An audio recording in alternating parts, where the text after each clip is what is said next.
नमस्कार, स्वागत है आपका। आप देख रहे हैं प्राइम उत्तर प्रदेश। मैं हूं आपके साथ अदिति मिश्रा। रुक करेंगे खबरों की तरफ और शुरुआत बुलंदशहर से, जहां शिक्षक भर्ती की मांग को लेकर बेरोजगार युवाओं का गुस्सा अब उबाल पर है। इसी क्रम में आज एक प्रेस कॉन्फ्रेंस का आयोजन किया गया। इसमें सैकड़ों की संख्या में शामिल हुए युवाओं ने सरकार पर गंभीर आरोप लगाए और कहा कि अगर सरकार जल्द ही शिक्षक भर्ती की प्रक्रिया शुरू नहीं करती तो वे 13 जून को कलेक्ट्रेट गेट का घेराव कर बड़ा प्रदर्शन करेंगे। वहीं प्रेस कॉन्फ्रेंस के दौरान युवाओं ने साफ शब्दों में कहा, या तो सरकार हमें नौकरी दे या फिर फांसी। इस उग्र बयान ने सभी को चौंका दिया, लेकिन युवाओं का साफ कहना है कि ये उनकी निराशा और हताशा की अंतिम अभिव्यक्ति है।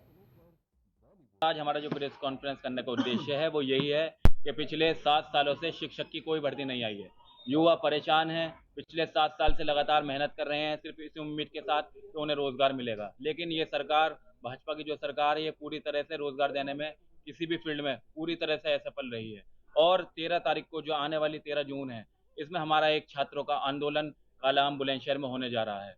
और मैं उस आंदोलन के माध्यम से हमारी यही मांग रहेगी उत्तर प्रदेश सरकार से और मुख्यमंत्री योगी आदित्यनाथ जी से कि वो युवाओं को भर्ती देने का काम करें। अगर ये भर्ती और युवाओं की अगर नहीं सुनी जाती है तो हम लखनऊ घेरने में भी थोड़ी भी देर नहीं लगाएंगे। अगर 13 तारीख में हमारी सुनवाई नहीं होती है तो हमारा जो आगे का टारगेट है वो लखनऊ विधानसभा घेरने का होगा। उद्देश्य यही है कि शिक्षक बहाली को लेकर जिस प्रकार से अकाल पड़ा हुआ है, 2019 से लगातार कोई भर्ती नहीं हुई है और इस सूखा को खत्म करने के लिए लगातार प्रयास इलाहाबाद में भी हो रहे हैं और हम चाहते हैं कि जिलेवार हर जिले में ये आंदोलन हो और जिसकी शुरुआत हम लोग यहाँ 13 तारीख को कर रहे हैं और सभी शिक्षकों की ओर से हम यहाँ पर उपस्थित हुए हैं। प्रेस वार्ता हो रही है और सभी शिक्षकों को यहाँ से यही संदेश है कि सभी 13 जून को मलका पार्क कालाअंब पर इकट्ठे हों और अपनी आवाज़ को बिल्कुल कड़ा तरीके से रखें। क्या क्या मांगे हैं?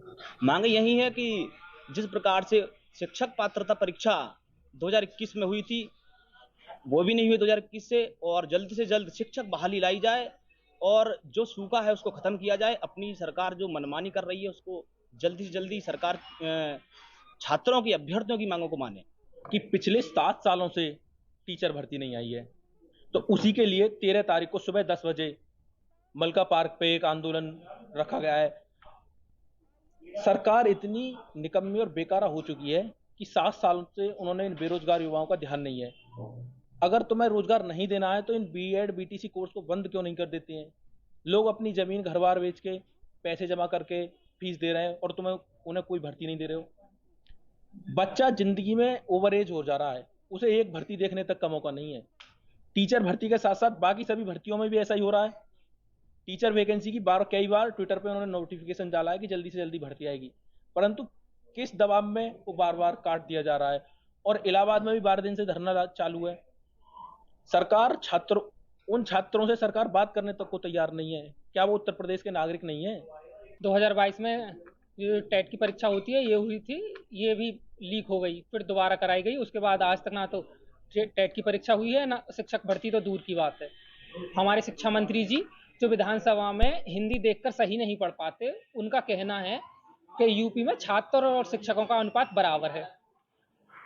और जब योगी जी या मोदी कोई भी जनप्रतिनिधि जब जनसभा करता है, प्रचारी चुनाव करता है, तो तब वो कहता है कि छात्र बढ़े हैं लगातार प्राथमिक विद्यालयों में, पर जहां शिक्षक भर्ती देने की बात आती है तो वही विधानसभा में कह दिया जाता है कि छात्र और शिक्षक अनुपात बराबर है। तो मैं ये पूछना चाहता हूँ, किस प्रकार छात्र और शिक्षक अनुपात बराबर हो जाता है? बुलंदशहर में भी कई सारे स्कूल ऐसे हैं जो एक शिक्षा मित्र के बलबूते चल रहे हैं। वहाँ अध्यापक तो छोड़ो, हेडमास्टर भी नहीं है, ना सहायक अध्यापक है ना ही अध्यापक है। तो मैं यही कह रहा हूँ सरकार से कि जल्दी से जल्दी